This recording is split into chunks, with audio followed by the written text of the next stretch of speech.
Ito ang Biyahe by DJ Lala Banderas. DJ Lala Banderas.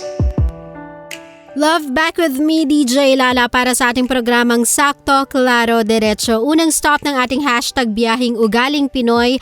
Aminin niyo, love, galit tayo kapag nilalait yung lahi natin. Ilang beses na bang may naban sa bansa dahil sa mga negative remarks nila tungkol sa Pilipinas? Like for example, si Alec Baldwin was banned sa Philippines starting 2009 nung nag-joke siya sa isang evening show na o-order daw siya ng Filipino bride sa mail. Si Claire Danes na sinabing ang Manila daw ay amoy ipis. Si Dan Brown dahil sa kanyang fictional book saying that Manila is the gates of hell, and so on and so forth. Kumbaga meron ng mga celebrities or foreign celebrities na naban sa ating bansa. What I mean is regardless kung sino pa ang nagsabi nun, we Pinoys are quick to react kapag tayo ang inaatake. Pero kapag tayo ang gumagawa sa ibang lahi or worse sa kapwa Pinoy, we tag it as freedom of speech. Now tell me, is that fair? Fair ba na sobrang balat sibuyas tayo kapag tayo ang nilalait pero kapag umiral yung pagkaalaskador natin, pwede? Love, it's the golden rule which we should all live by. Don't do unto others what you don't want others to do unto you. Ayaw mong hinahamak, then don't do it to others. Hindi ikaw yung gumagawa kundi yung kasama mo, then stop them. We can't stop other people from belittling our race if tayo mismo ang gagawa nun sa isa't isa. Kapwa Pinoy tatawagin yung pango. Kapwa Pinoy na kayo manggi, babansagan nyo ng negs. Diba? Isa yun sa ugaling Pinoy na dapat sana mabago natin. Pagiging mapanlait, mapanghusga, mapanghamak, dahil lang nakatuon yung pansin natin sa pisikal na kaanyuan or sa itsura. Remember, love, we will be treated accordingly to how we treat others as well. Treat them with kindness, and kindness you shall receive. Okay? The second stop ng ating hashtag biyahing ugaling Pinoy. This one will hurt ba tayo mga Pinoy?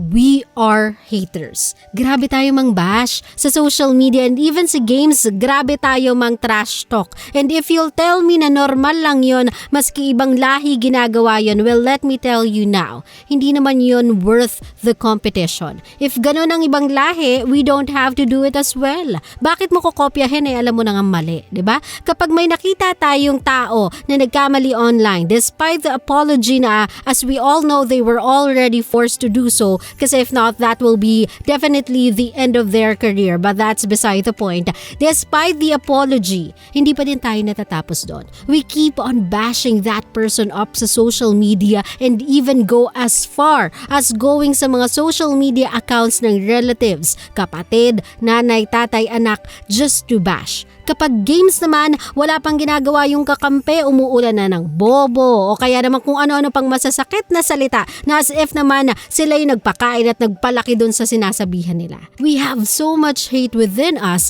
at nilalash out natin yun sa ibang tao.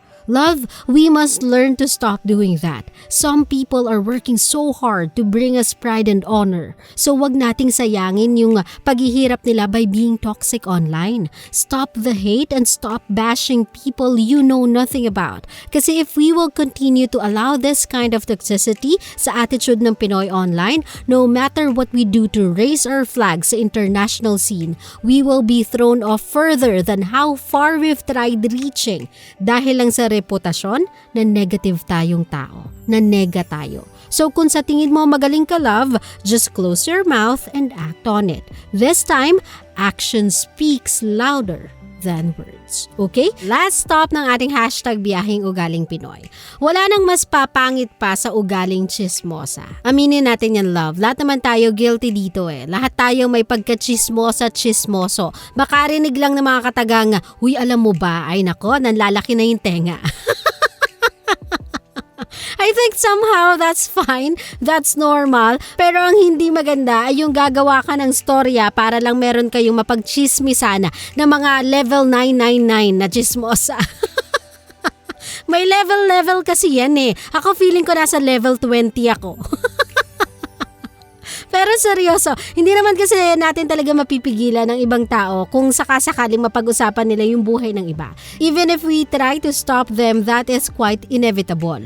Pero yung talagang mag-go ka out of your way just to create a story against someone, ibang level na yan. Boss level na yan ng pagkachismosa. Sadly though, dito sa Pinas, uso yan. Yung iba nga nagiging vlogger pa diba? Earning money or creating a career from promulgating the act of sharing baseless information or stories just to create noise for their own channels. This one I do not agree with. Kasi yes, it is not bad to earn money, but it is wrong kapag may tao ka ng tinatapakan at buhay na pinangungunahan by doing so. So kung nag-level up na mga chismoso-chismosa sa bansa, abay nagkikreate na sila ng mga viral videos over matters na wala naman silang kinalaman with, o diba gumagawa na sila ng video, nagwa-vlog na sila, sana mag-level up na din tayong mga consumers. We should know better than to tolerate people or support those people who are making money out of other people's suffering. Okay? So maging matalino na po tayo. Okay lang na magkwentuhan from time to time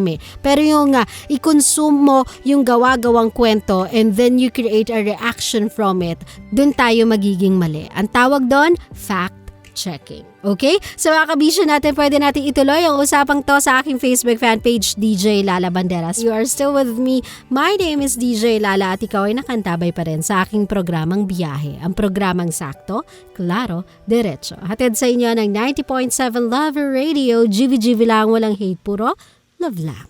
Always your number one. SM radio station. Love Radio. Love, kung natuwa ka sa aming video, i-click mo na yung subscribe button at yung notification bell para naman notified ka sa mga bago naming videos.